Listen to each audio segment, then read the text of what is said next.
Hey guys, I'm back again to do an update on the M&P Shield 9 with the Apex DCAEK trigger kit.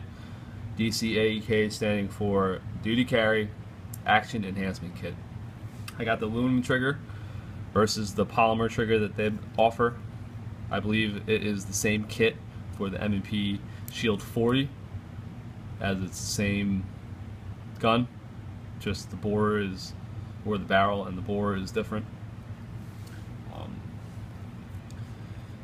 Let me demonstrate for you the trigger pull on this.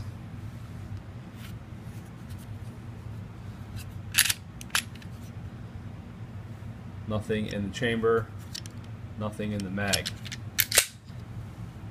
I apologize for this bucket that I'm using as a stand and the iPhone 5S that I'm using to record this video. I am too cheap to purchase a tripod and a real camera because I spend all my money on guns and ammo, and that's the truth. All right, this is the take up on it. Let me try to get this for you a little bit clearer. There it is. Alright. As you can see, the stock over travel stop, I added some material to it. If you can see that.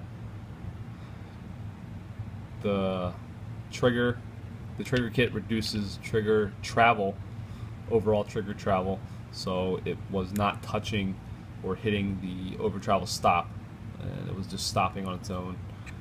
So I added some material on here. That's where the stock over travel stop was, and I added that much amount of material. So this is the take up, and it's on the sear right now. Pull, pull, pull, pull.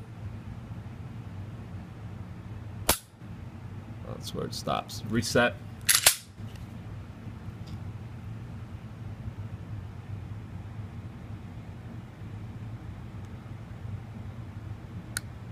Right there. The reset is not as audible as it used to be with the stock trigger. You can feel it in your hand. So if you're hearing, or if you have ear pro on, you probably won't be able to hear it, but you definitely can feel it through your finger. So it's a lot more smoother. I also polished all of the moving parts in there while I was waiting for the JB weld that I put in here to extend the stock over travel stop. So pull, pull, pull, pull, pull, pull, pull. That's where it stops. Reset. This time I'm not going to say anything so you guys can actually listen to it.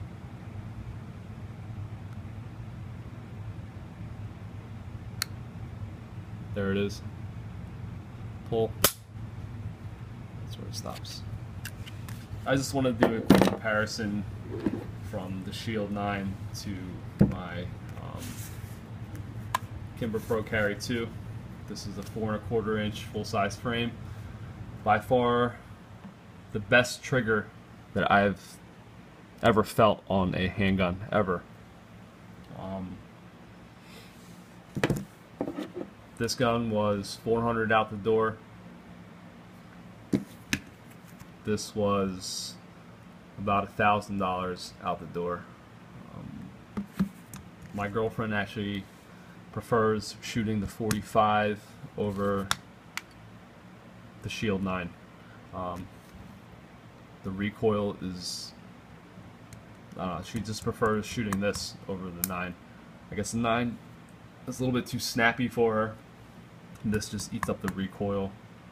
It's a lot easier gun to shoot, and the trigger is really nice. I'm not exactly sure what the poundage on the trigger is, if that's the correct terminology, but I think I read that it was like around 4.5 pounds.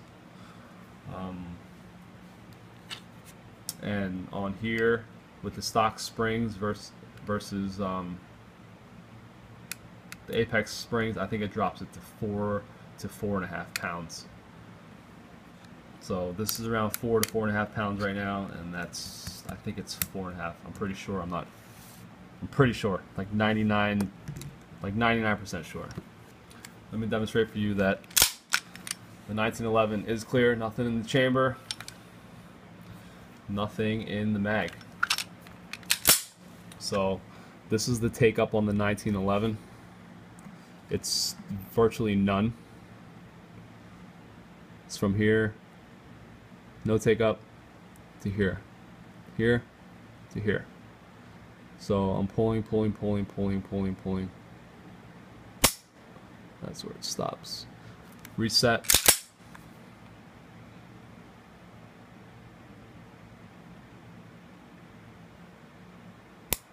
Right there.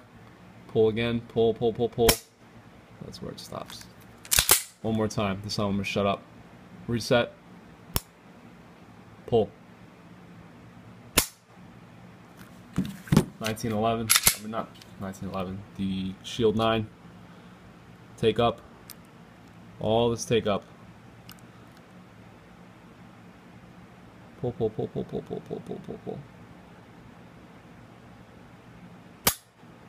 Reset.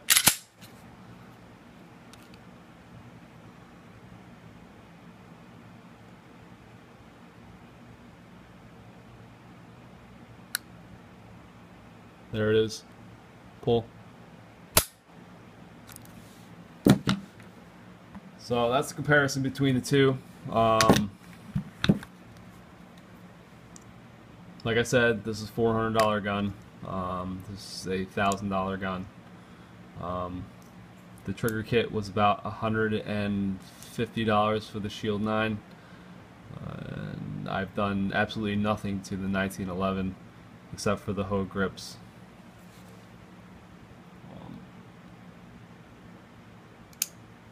Once again, this is my daily carry. I carry this every day. It's always loaded, except for when I'm doing video reviews like this. And this is loaded, but it's locked and inside my closet, just in case. I also have long rifles and shotguns that I have access to if I ever needed them, if shit really hit the fan. But I guess this is the standard that I'm trying to compare it to for trigger pulls and crispness. This trigger is definitely unsurpassed, but with the Apex AEK, DC AEK, I'm sorry, Duty Carry Action Enhancement Kit, this trigger for a striker fire weapon, handgun, it's pretty damn nice. I really like this trigger.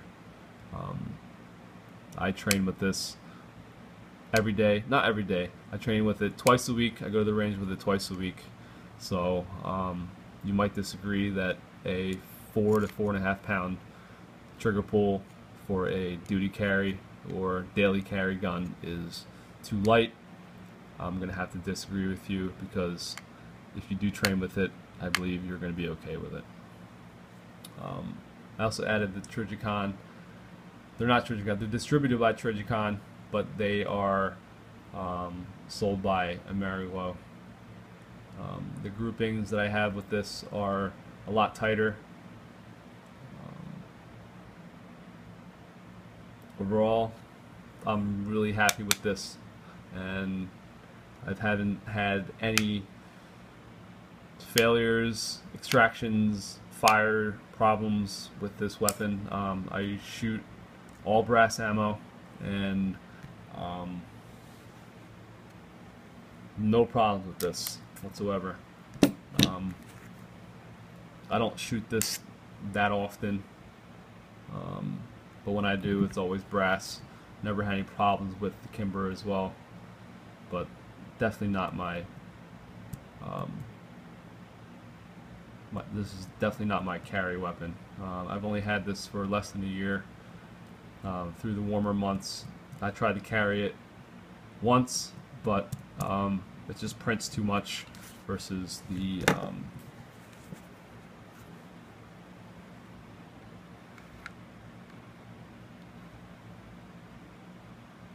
Shield 9. Shield is definitely a lot smaller.